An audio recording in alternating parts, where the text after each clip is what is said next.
Tina, it's your birthday. I have been waiting for this day all year. Seriously. A couple things before the fun starts. Number one, I am your biggest fan. I'm a huge fan. Number two, you always tell me about how people have changed your life or made a difference in your life.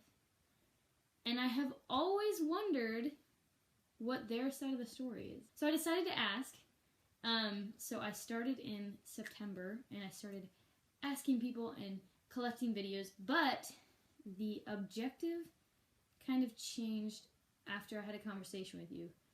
I think we were on the way back from the puppy barn, maybe. But you said something like, that I see you differently than you see yourself. And that's when I realized that's exactly what I want to give you. So, Tina, your gift is seeing yourself through other people's eyes.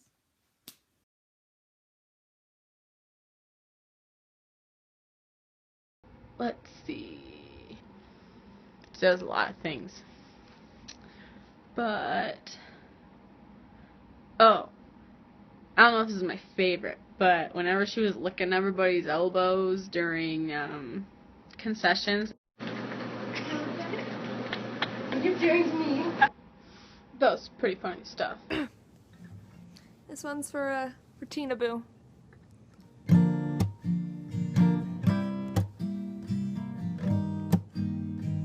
Tina Boo, Tina Boo, Tina Boo. I hadn't graduated yet, and she texted me and said, "Do you want to take a clogging class with me?"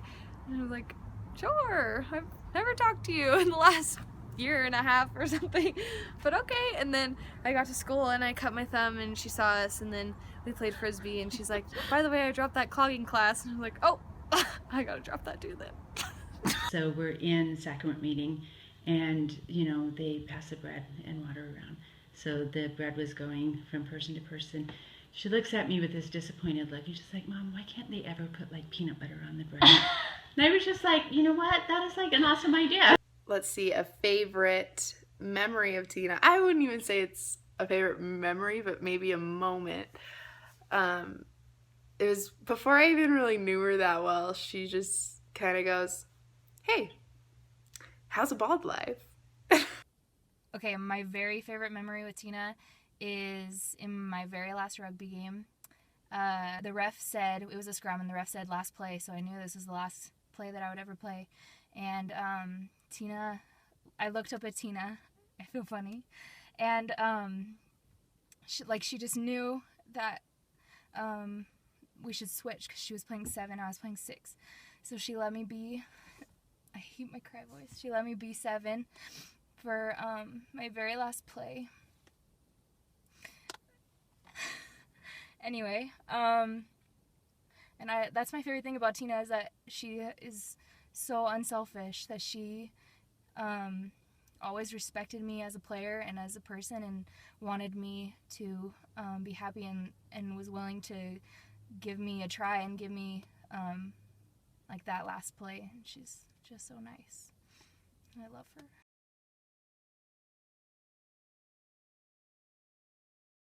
My first impression of Tina was she's super tough, super athletic, and then as I got to know her a little bit more, I noticed what a soft heart she had. Is that Tina really has my back. She's the type of friend that really, she saves the day for me, for all her friends. Oh my gosh, Nick, look at the mountains! Wow!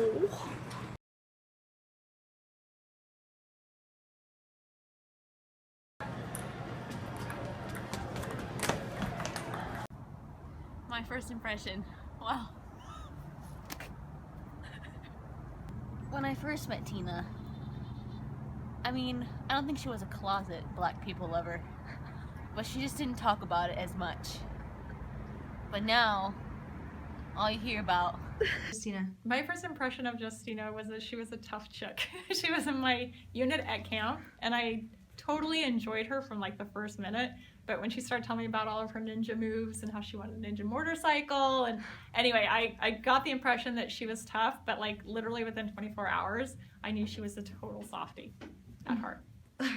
The first impression was when I saw her was, oh my gosh, there was this like beautiful fair skin and freckles combined with freckles and gorgeous long brown hair and just stunning eyes. Yep. And all I thought was, wow, she is beautiful.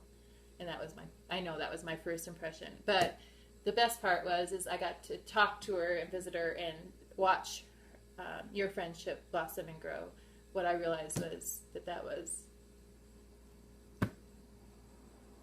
who she is, that on the inside too. What about our friendship? You just said you saw it grow and blossom. What were some of the things that stick out to you? I think that you each bring out the best in each other.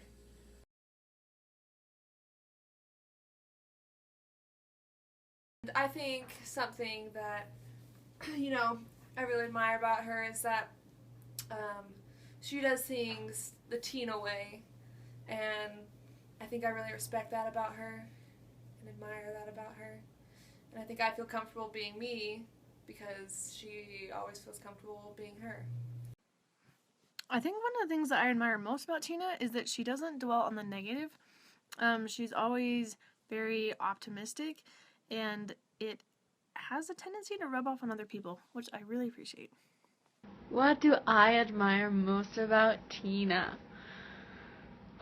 Ooh, there's probably a lot.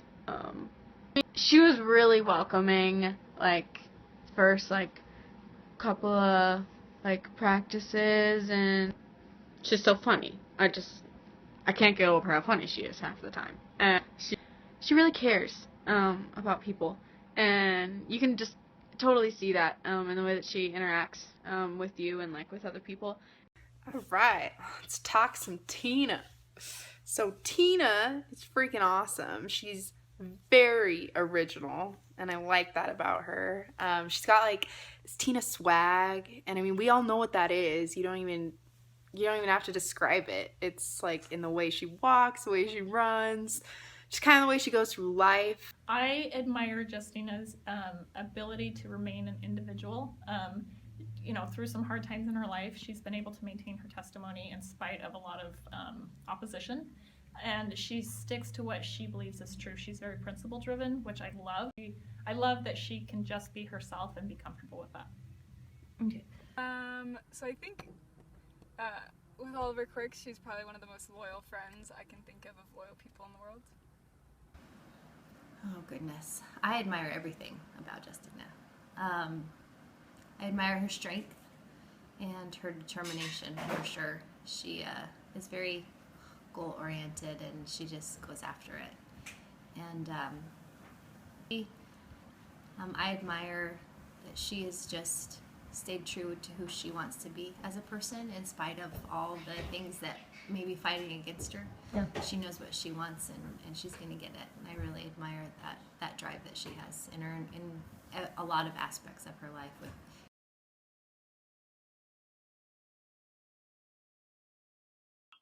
So we're in a crowded room.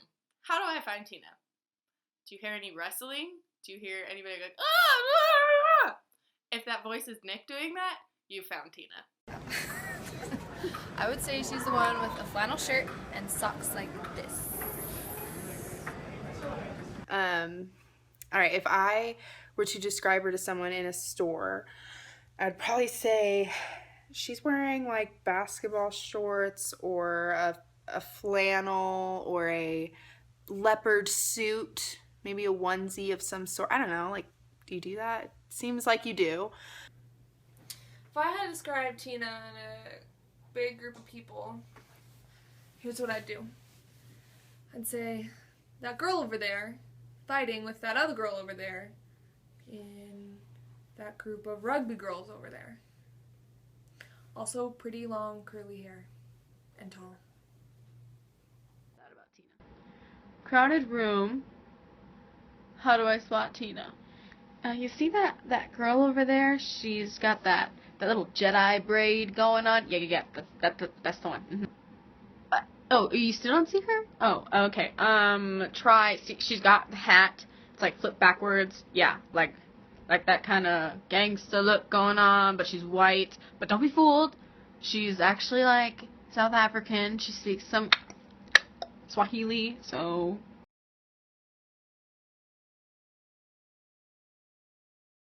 Okay, how has Justina impacted your life? I love her example as an older sister. Like, I've been so impressed with how much she loves Staria and wants to take care of Staria. So she makes me want to try new things, because I definitely did not want to rappel at girls' camp. But then I did it like 20 times after she showed me how. And then she also makes me feel like just comfortable in places.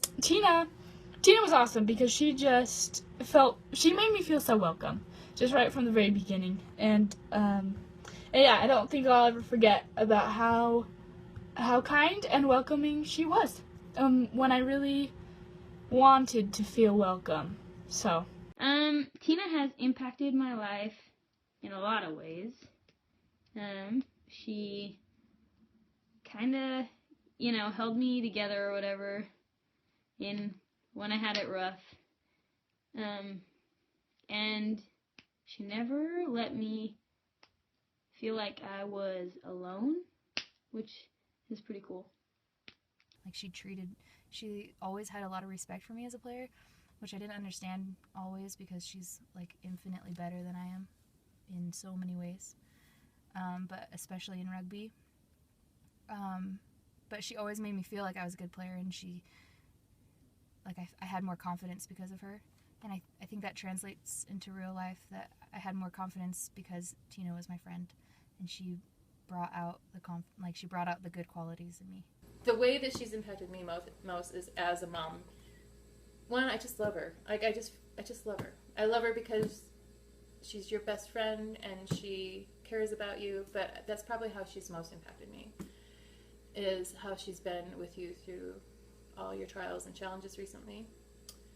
And knowing that when I didn't have just the right words, in spite of desperately wanting to have just the right words, that there was somebody else Heavenly Father had sent into your life to be the person at the right time, at the right moment, who knew what to say or what not to say. And having her help you through this. And all the times that you've shared with, I can't even tell you a specific example of what she said, but you've shared a number of times where she said something that was just spot on, and it helped you process, it helped you feel, it helped you through something. And so all of those times, she's impacted me most by being there for my baby girl.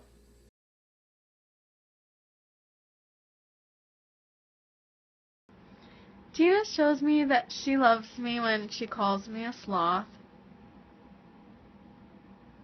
I see it through when she just talks to me.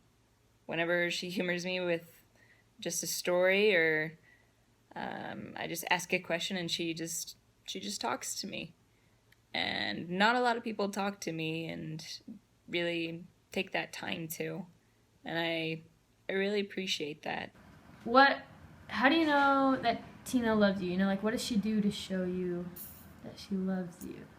Well, she still is interested in who I am as a person. Like, even after she's gone to college and is, being a big girl, she still, reaches out to me every once in a while. And when she comes home, she comes and visits. And I feel like she really goes out of her way to show it, just to make sure that you are noticed all the time.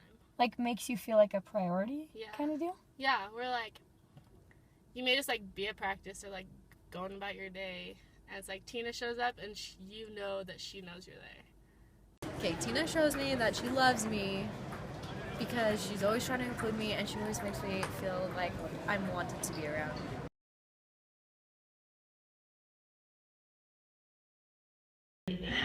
I would probably, first of all, tell her how proud of her I am. I mean, she's an incredible daughter, I couldn't ask for anything better. She just has her own way of bringing that happiness into our family.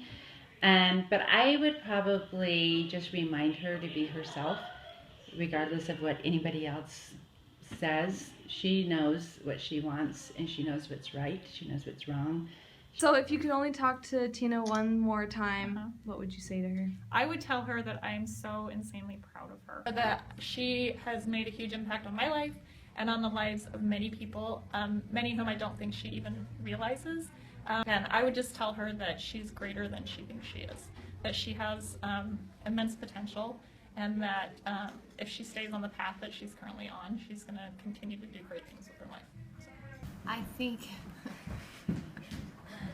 I would tell her, I think I would tell her, first of all, that I'm really proud of her, who she is as a person. She is really inspiring, and I think I would tell her that my life has been richer with her in it, and it's been blessed having her be a part of it.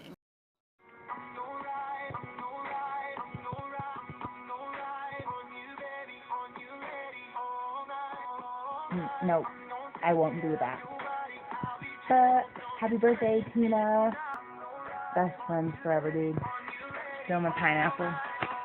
Hit me right here. I'm obsessed with you. Turning into you and Nick. One of my favorite people ever, dude. I think you've really stepped it up as a rugby captain, and I think we'll just be friends forever. I know it. Look how big my eyes are and how small my mouth is. Said that just for you. Hey Tina, just want to say happy birthday and I love you, and I'm so grateful that you've been on the rugby team this whole time, and it wouldn't be the same without you. You bring so much character to the team, and I've never seen better tacos in my life, not even at taco time, so I love you.